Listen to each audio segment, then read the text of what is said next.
ஆச்சி மசாலா எந்த சமையலும் ருசி தேடும் ரகசியம் 20 ரூபாய். பிசிக்கல் ரிஃபைனிங் செய்யப்பட்ட SKM Poorna rice brand oil. ரொம்ப டயர்டா இருக்கு.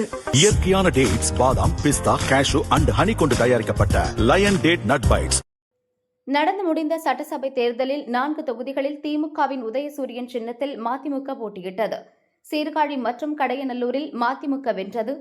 தேர்தலில் திமுக கூட்டணி தோல்வியடைந்தது. தமிழக வெற்றிக் கழகம் தலைமையில் புதிய அரசு அமைந்தது.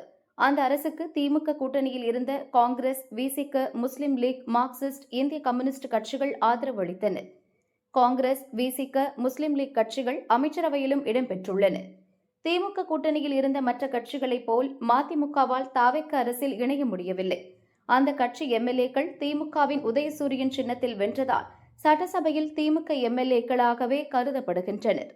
இதற்கிடையே மதிமுக பொதுச் செயலர் வைகோ, அவரது மகனும் கட்சியின் முதன்மை செயலருமான துரை ஆகியோர் திமுகவுக்கு எதிரான கருத்துக்களை சமீப காலமாக கூறி வந்தனர். தாவேக்க அரசு மற்றும் முதல்வர் விஜயை பாராட்டினர்.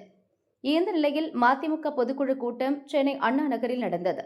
அதில் திமுக தலைமையிலான கூட்டணியில் இருந்து மதிமுக விலகுவது என தீர்மானம் நிறைவேற்றப்பட்டது. வைகோ திமுக கூட்டணியில் இருந்து வெளியேறுவது முதல் முறையல்ல. ஏற்கனவே பலமுறை இதுபோல் நடந்துள்ளது. திமுகவில் இருந்து நீக்கப்பட்ட வைகோ கடந்த 1994இல் மதிமுக கட்சியை தொடங்கினார். பின் 1999 லோக்சபா தேர்தலில் திமுகவுடன் கூட்டணி அமைத்தார். 2001 சட்டசபை தேர்தலில் கூட்டணியை முறித்து தனித்து போட்டியிட்டார்.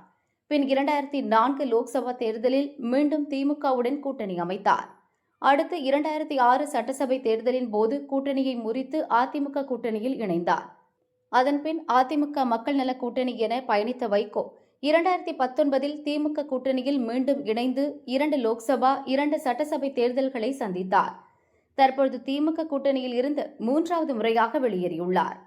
இதுகுறித்து பேசிய வைகோ திமுக மீது காட்டமான விமர்சனங்களை முன்வைத்தார். சட்டசபை தேர்தலில் உதயசூரியன் சின்னத்தில் போட்டியிடும்படி எங்களை திமுக நிர்பந்தித்தது. மற்ற கூட்டணி கட்சிகளுக்கு அந்த நிர்பந்தம் இல்லை. இது ஆரோக்கியமான அரசியல் அல்ல. அந்த நேரத்தில் கூட்டணியில் இருந்து விலகியிருந்தால் தேவையற்ற பழி சுமத்தப்பட்டிருக்கும் என்பதால் அமைதியாக இருந்தோம். இனி தாவேக்காவுடன் இணைந்து செயல்படுவோம். தாவேக்காவில் இணைய நான் 50 கோடி ரூபாய் பெற்றதாக சிலர் கருத்து தெரிவித்துள்ளனர். அவர்கள் மீது சட்ட ரீதியான நடவடிக்கை எடுப்போம் என வைகோ கூறினார். இதற்கிடையே உதயசூரியன் சின்னத்தில் வெற்றி பெற்ற மதிமுகவின் 2 எம்எல்ஏக்களையும் ராஜினாமா செய்ய வைக்க வைகோ திட்டமிட்டார். தாவேக்கா ஆதரவுடன் இடைத்தேர்தலை சந்திக்க இருந்தார். ஆனால் அவர்கள் இருவரும் ராஜினாமா செய்ய மறுத்துவிட்டனர்.